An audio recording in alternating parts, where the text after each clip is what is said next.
আসসালামু আলাইকুম, welcome back to my channel Popy Rannaghor. আজকে আমি আরেকটি শাকের ভিডিও নিয়ে হাজির হলাম, তা হলো এলাচি শাকের রেসিপি। এই শাকটি আপনারা সবজি ক্ষেত বা বাড়ির আশেপাশে যে কোনো জায়গায় পেয়ে যেতে পারবেন। আমি প্রথমে শাকগুলোকে তুলে নেব।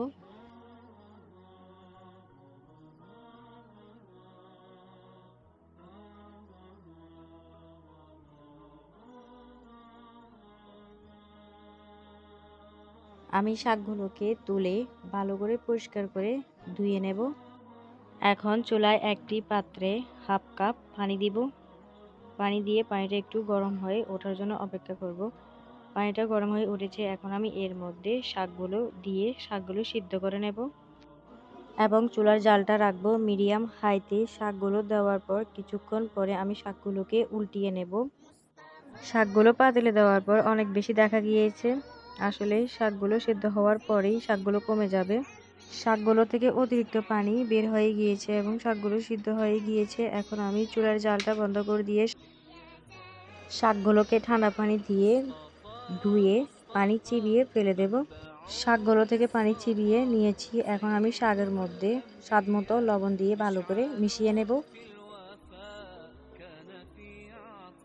এখন আমি চুলায় একটি পাত্রে 2 চামচ তেল দেব। তেলটা গরম হয়ে উঠলে এখন আমি এর মধ্যে দিয়ে দেব 1 চামচ রসুন বাটা দিয়ে ভালো করে মিশিয়ে নেব।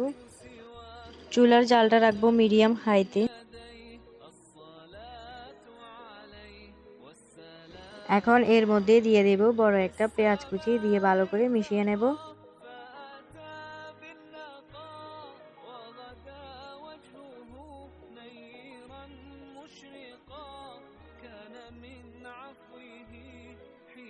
পেঁয়াজের কালারটা যখন লাল হয়ে আসবে তখন আমি এর মধ্যে 5-6টা পোড়ানো মরিচ ভেঙে দেব।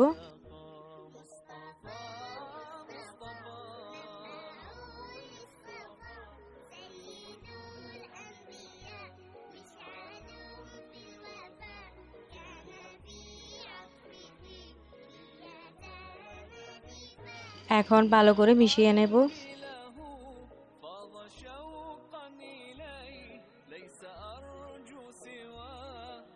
এখন এর মধ্যে শাক দিয়ে ভালো করে মিশিয়ে 2 থেকে 3 মিনিট রান্না করে নিলে তৈরি হয়ে যাবে এলাচি শাক ভাজি। আশা করি ভিডিওটি আপনাদের ভালো লাগবে। ভালো লাগলে অবশ্যই লাইক করবেন, কমেন্ট করবেন, শেয়ার করবেন এবং আমার চ্যানেলটিকে সাবস্ক্রাইব করবেন নতুন নতুন ভিডিও পাওয়ার জন্য।